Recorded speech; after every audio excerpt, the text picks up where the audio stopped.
The courtroom fell into dead silence. The judge's gavel, mid-motion, hung frozen in the air.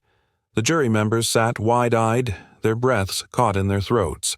The defense attorney's mouth was slightly open, his argument forgotten, and then chaos. Gasps rippled through the room. A woman shrieked. A reporter dropped her notepad. The prosecutor scrambled to his feet, knocking over his chair. But my eyes were locked on Bruno. My golden retriever stood rigid in the center of the courtroom, his ears pricked, his gaze fixed on the man at the witness stand. His entire body trembled, but it wasn't fear. It was something deeper, something primal. And then he lunged. The bailiffs moved too slow. The man in the stand barely had time to flinch before Bruno's deep growl sliced through the air.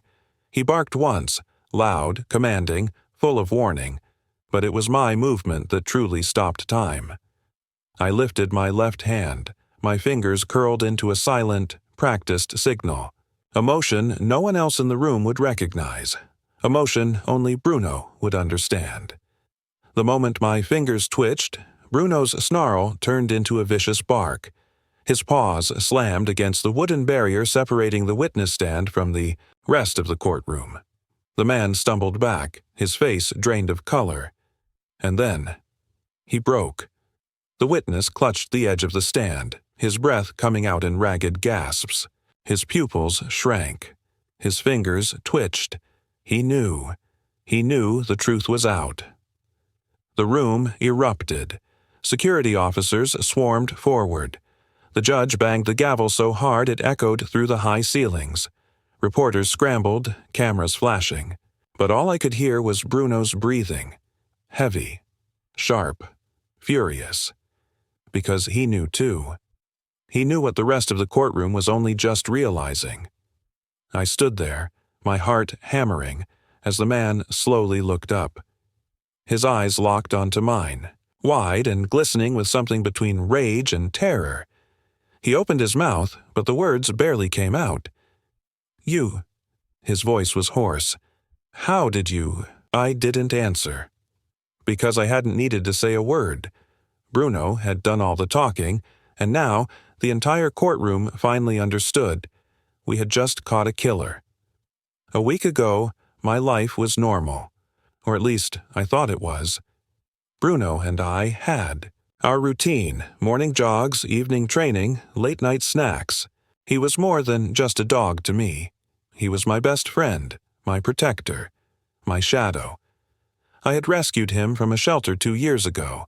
The staff told me he was special. A highly trained dog that had been abandoned for unknown reasons. They couldn't explain why he flinched at certain sounds or why he had an unnerving ability to read people. At first, I didn't think much of it, until I started noticing things. Little things, like how Bruno would stare too long at certain people when we walked past them, or how he would tense up before I even realized something was off. I trusted him, always. So when we walked into the courthouse for my testimony in a high-profile murder trial, I wasn't worried. I was just a witness. I had no connection to the crime. At least, that's what I believed. The case was everywhere. News channels, social media, front-page headlines, a missing woman, a desperate search. And the accused, a respected businessman who swore he was innocent. The evidence was thin.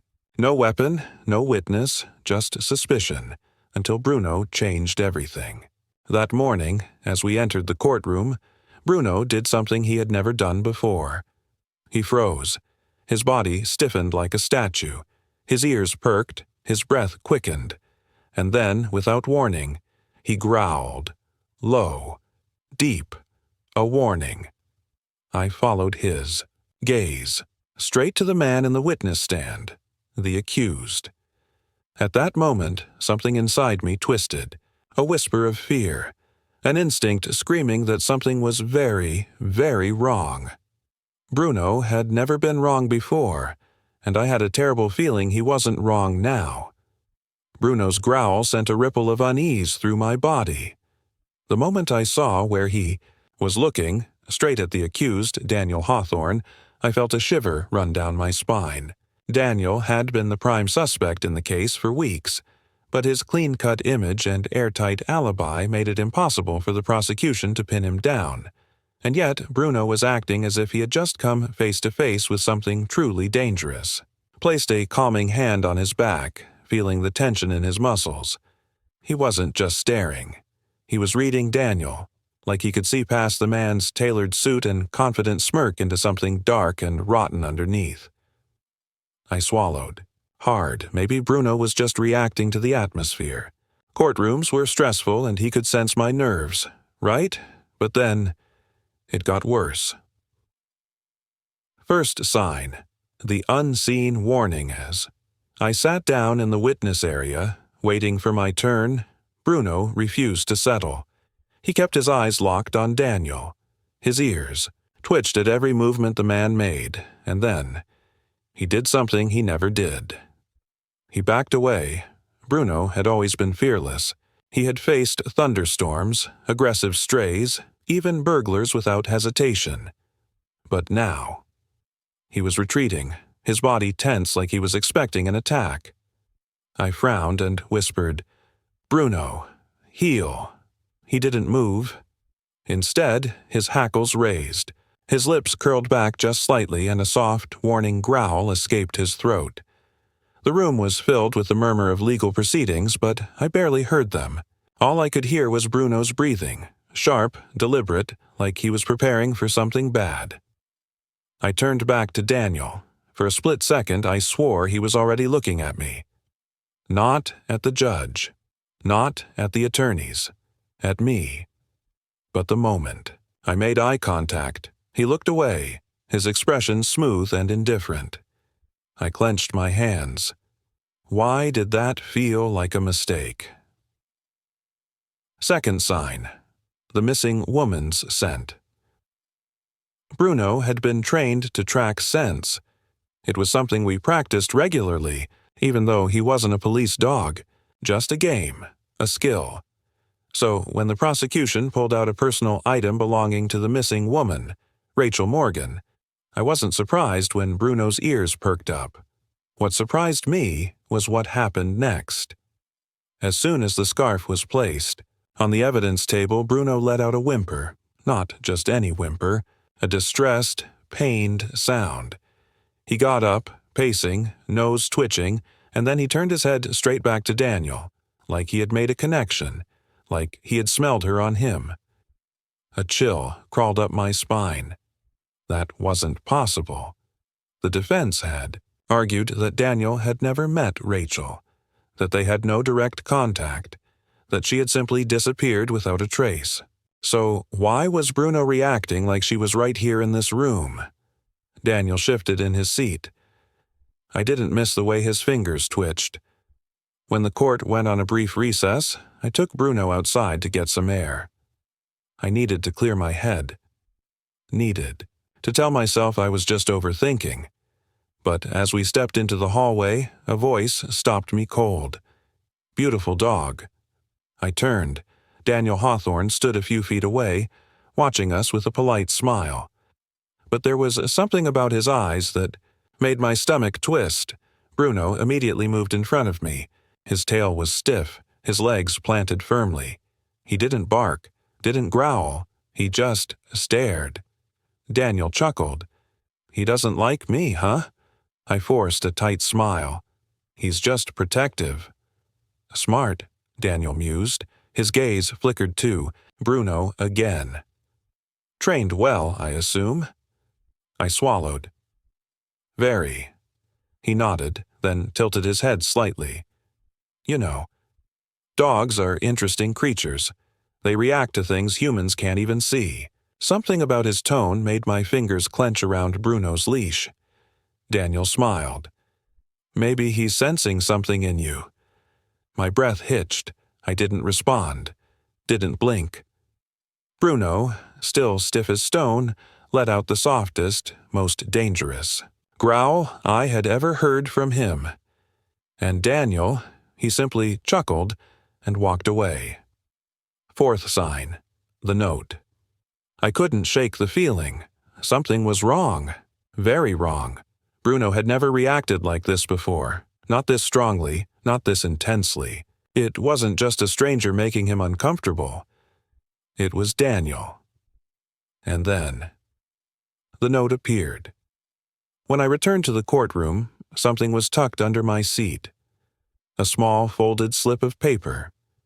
I hesitated before picking it up, my pulse quickening. Unfolding I read the words scrawled in precise, almost too neat handwriting. "Control your dog, or I will." My stomach dropped. I spun, scanning the courtroom, but no one was looking at me. Bruno nudged my hand, his nose cold against my palm. I could feel his heart pounding. Or maybe that was mine. I swallowed the lump in my throat. Something was about to happen. I just didn't know what. But Bruno did. And I had a terrible feeling that very soon, so would I. For the rest of the trial, my pulse never settled. I could still feel the weight of that note in my pocket, as if it were burning through the fabric. Bruno didn't relax either. His eyes followed Daniel Hawthorne's every move. His body tense like a coiled spring. And then, just when I thought things couldn't get any stranger, something happened that made me believe, for a brief, fleeting moment, that everything was over. I had won. The break in the case, the prosecution, had been struggling. There wasn't enough solid evidence to convict Daniel. No witnesses, no murder weapon. Just a trail of suspicion that led nowhere. But that changed when the prosecution announced a last-minute witness. Gasps rippled through the courtroom as a woman walked in. She was pale, nervous, clutching a folder so tightly her knuckles turned. "White. This is Emily Carter," the prosecutor said. "She worked for Mr. Hawthorne, and she has something she'd like to share." Daniel's face remained unreadable, but I swore I saw his fingers tighten on the table. Emily took a deep breath. I was afraid to speak before, but I can't stay silent anymore." The courtroom held its breath, and then she said the words that changed everything. "I saw him that night, the night Rachel disappeared." A collective gasp swept the room. I felt my pulse quicken. This was it. The prosecution had their witness. The case was breaking open. The tension that had gripped my chest for days finally began to ease. Bruno must have sensed it too, because for the first time since we entered that courtroom, he let out a slow, relieved exhale. Daniel was caught, or so I thought. The trap closes. The cross-examination was brutal. The defense tore into Emily, questioning her memory, her motives. But she held firm. "I know what I saw," she insisted. "He was there. She paused, her breath hitching. Something was wrong. Her hands trembled. Sweat beaded on her forehead. I don't feel well," she whispered. And then, right in front of the entire courtroom, she collapsed. A horrified scream rang out. The judge called for medics. The bailiffs rushed forward. Bruno started barking wildly. I jumped up, rushing to Emily's side, but the second I got close, Bruno lunged, not at her, but at her water bottle lying on the ground. He sniffed it once, and then he did something that made my blood run cold. He backed away, whimpering, like he had smelled death itself. And that's when I realized this wasn't a false victory. It was a trap. Emily had just been poisoned. The courtroom erupted into chaos. Daniel sat back in his chair, watching the scene unfold with a neutral expression. And then, for the briefest moment, his gaze flicked to me. And he smiled, like he already knew. This wasn't over. It was just beginning. Emily Carter never made it to the hospital. The poison worked fast, too fast. The paramedics did everything they could, but by the time they wheeled her out of the courtroom, her body was limp, her lips tinged blue. She was gone. The last, best chance at proving Daniel Hawthorne's guilt had just died in front of us all. And I knew in my bones that it wasn't a coincidence. I stood frozen, my mind reeling. Emily had been silenced. And the man responsible? He was sitting just a few feet away, calm as ever. I turned toward Daniel. He wasn't watching Emily. He wasn't watching the chaos. He was watching me. And then, as if nothing had happened, he leaned back in his chair and straightened his tie. Felt sick. Because I understood what this was now. This wasn't a courtroom battle. This was a game. And I was losing. Bruno's warning. Bruno pressed against my leg, his body tense, ears flat against his head. He knew. He had known from the beginning. I should have listened to him sooner. I crouched down, running a shaking hand over his fur. "What do we do, buddy?" I whispered. Bruno's nose twitched. Then, he whined. Not just any whine. A warning. Frowned and followed his gaze. And then I saw it, a second note. It was placed neatly on my chair, folded in half, waiting for me like some sick little present. With a pounding heart, I picked it up and unfolded it. 3 words, written in that same, eerie, precise handwriting. "You're next." My breath hitched. I shot a glance at Daniel. He wasn't looking at me anymore, but I knew he didn't have to. He had already made his move. No way out. The judge called for an immediate recess. The courtroom emptied, people murmuring in hushed, horrified voices. I should have left. I should have run. But my legs wouldn't move. Bruno didn't want to move either. His paws were planted firmly, his body stiff. His eyes never left Daniel. I swallowed hard. Think. Emily had just been murdered in broad daylight, a woman who had spoken out against Daniel. And now I had a note in my hands telling me I was next. This wasn't a warning. It was a promise. Death sentence. The courtroom was almost empty now, except for the guards and the attorneys packing up. I needed to go. I needed to get out of here and figure out what to do. But the second I turned, Daniel was there, right in front of me. So close. I could see the flecks of green in his otherwise dark eyes. I froze. Bruno's growl rumbled low in his chest. Daniel tilted his head slightly, looking down at my dog. And then, voice soft as silk, he murmured, "It's funny, isn't it? How accidents happen." My heart slammed against my ribs. His voice was casual, effortless, controlled, but I felt the threat in it. I gripped Bruno's leash so hard my knuckles turned white. Daniel smiled faintly. Then he stepped past me, walking toward the exit, hands in his pockets like he didn't have a care in the world. But just before he disappeared through the doors, he glanced over his shoulder, and with a smirk, he mouthed something. 3 silent words. I didn't need to hear them to understand. "See you soon." The doors closed behind him, and my entire world fell apart. I sat in my car, gripping the steering wheel so tightly my fingers ached. The note lay on the dashboard, its 3 words burning into my mind. "You're next." Bruno sat in the passenger seat, his ears flicking nervously as he watched me. He could sense it, the tension, the fear, the inescapable truth that I was being hunted. I had spent the last few months fighting for justice, convinced that the courtroom was my battleground, that evidence, testimonies, and logic would win the war. But this wasn't a trial. It was a game of survival, and I was running out of time. A desperate plan had one shot left, one chance to expose the truth before I ended up like Emily Carter. Pulled out my phone and dialed Detective Calloway's number. He picked up on the second ring. "Do you have proof?" His voice was sharp, impatient. I took a shaky breath.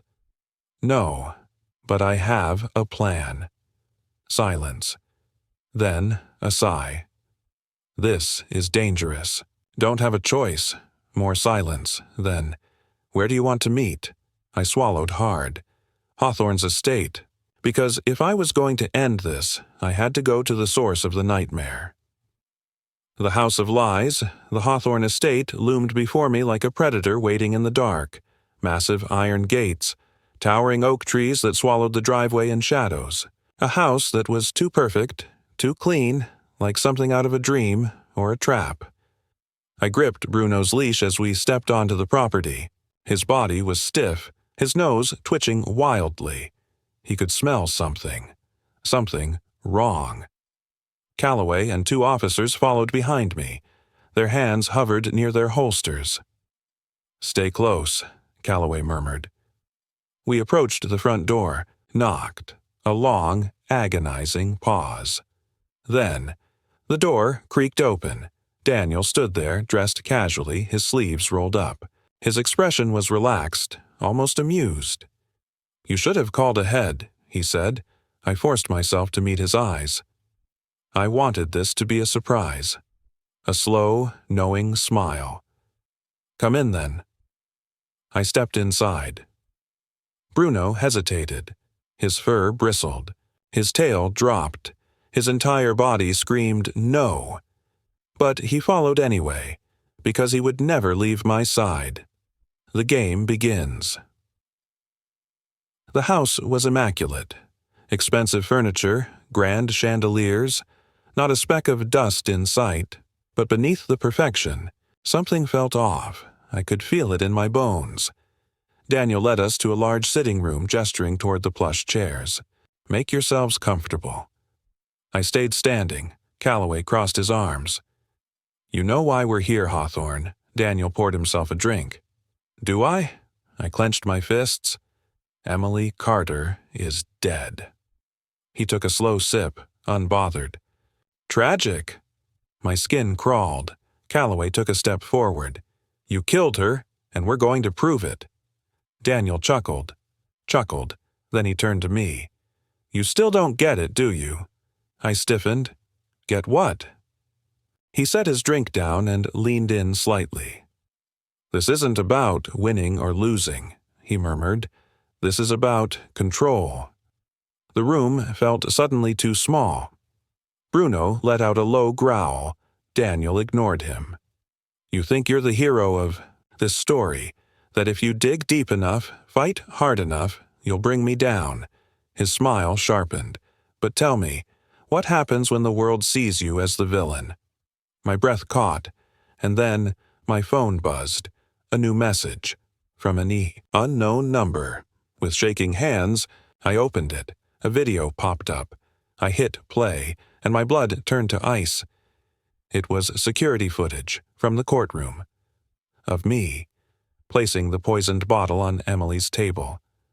I felt the ground sway beneath me. "No," I whispered. That's not real." Daniel tilted his head. "Isn't it?" Calloway frowned, snatching my phone to examine the video. His face darkened. This is edited," I stammered. "It has to be." Daniel just smiled. "Prove it." My hands shook, because I couldn't. The footage was perfect, seamless, and suddenly I understood. He had been setting me up from the beginning, not just Emily's murder. All of it. The note, the threats, the courtroom games. He wasn't just getting rid of his enemies, he was turning them into criminals. And I was next. Bruno's final warning. Bruno barked furiously, snapping me out of my daze. I turned and saw Daniel reaching into his pocket, a knife. Everything happened in a blur. Bruno lunged. Daniel stumbled back, cursing as Bruno's teeth clamped down on his wrist. Calloway shouted. Officers rushed in. And then, suddenly, a gunshot.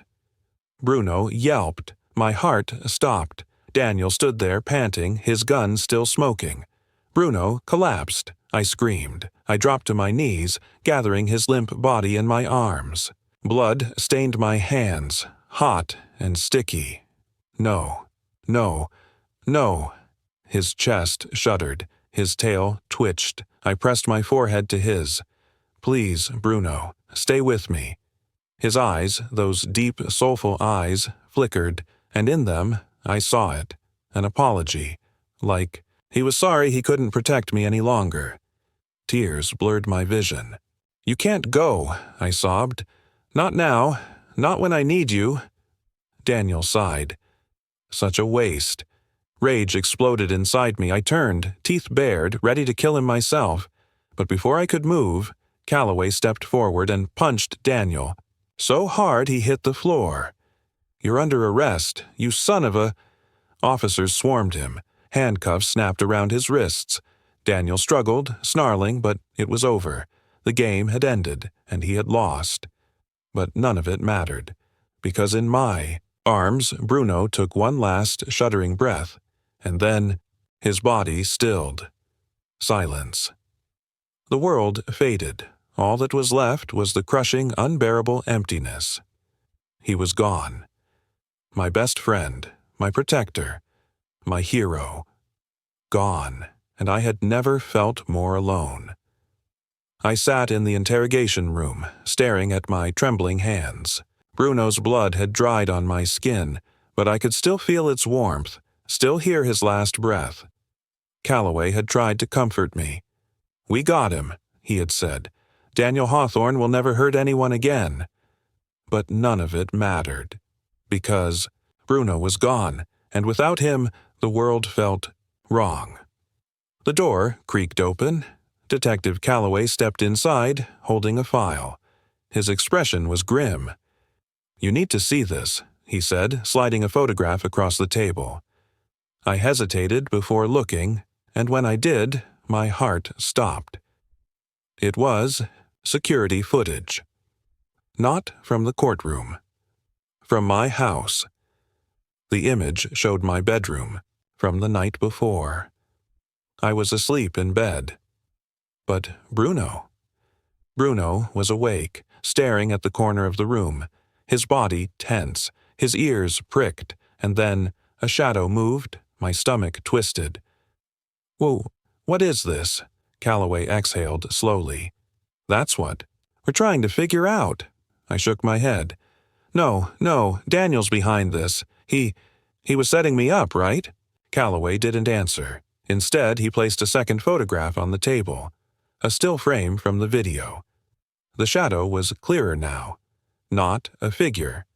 Not a person. Something else. Something with two long limbs and hollow, watching eyes. Something that had been standing in my room, right next to my bed, right where Bruno had been growling. I felt cold. A deep, unnatural chill seeped into my bones. Bruno had been trying to warn me. Not about Daniel, about something else, something that was still out there, something that was still watching. My breath came fast and shallow. I looked up at Calloway. He was staring at the photo, his expression unreadable. Then, finally, he said, "I don't think this is over." Bruno's absence followed me like a shadow. The house was too quiet without his soft huffs in the middle of the night, too empty without the sound of his paws clicking against the wooden floor. I had spent years training him to protect me. But in the end, he gave his life for me.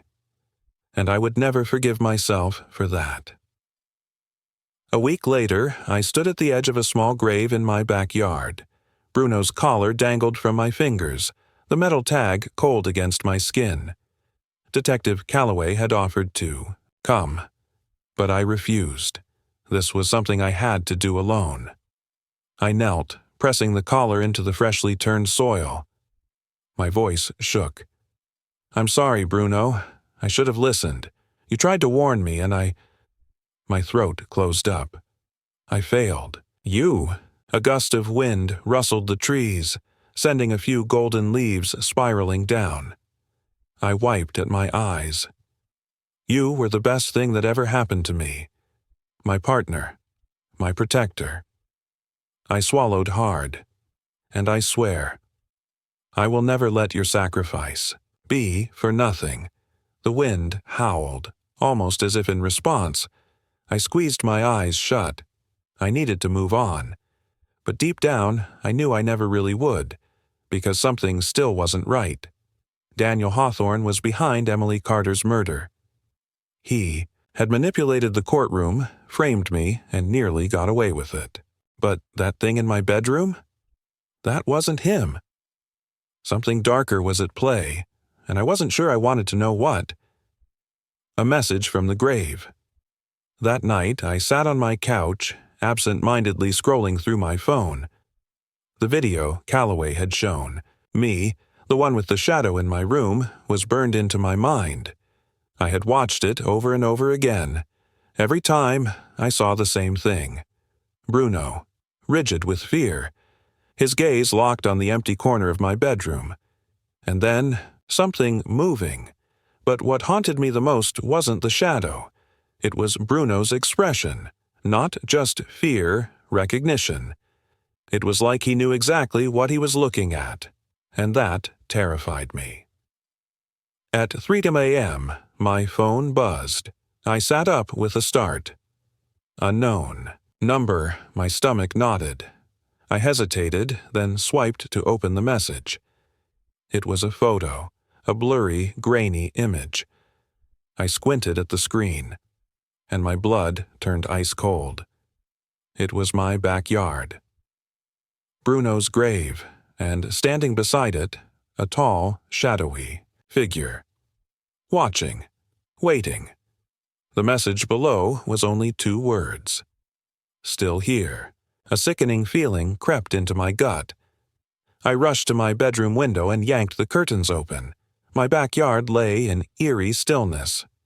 The grave sat undisturbed. The trees whispered in the wind, but there was no one there. At least, no one I could see. A shiver crawled up my spine. I turned slowly, facing my darkened bedroom. For the first time since Bruno died, I realized I wasn't alone. And maybe I never had been. A new purpose. The next morning, I met Calloway at the station. I slapped my phone onto the table. "Look at this." He frowned, picking it up. The color drained from his face as he studied the image. His jaw tightened. "This was taken last night?" I nodded. "At 3 a.m, he exhaled. "You're sure no one was outside?" "Positive." We sat in silence for a long moment. Finally, he said, "We need to reopen the case." I folded my arms. "Which one?" He hesitated, then all of them. A cold dread settled in my chest. Because suddenly, I understood. Emily Carter's death. The forged security footage. The unseen presence in my home. Daniel Hawthorne may have orchestrated Emily's murder, but he wasn't working alone. There was something bigger, something we had missed, something watching, waiting, and Bruno had known. He had always known, and now it was my turn to find out the truth, no matter what it cost me. What do you think really happened that night? Was Bruno sensing something beyond human perception? And who, or what, is still watching from the shadows? Drop your theories in the comments below, and if you want to see what happens next, let me know, because this mystery is far from over.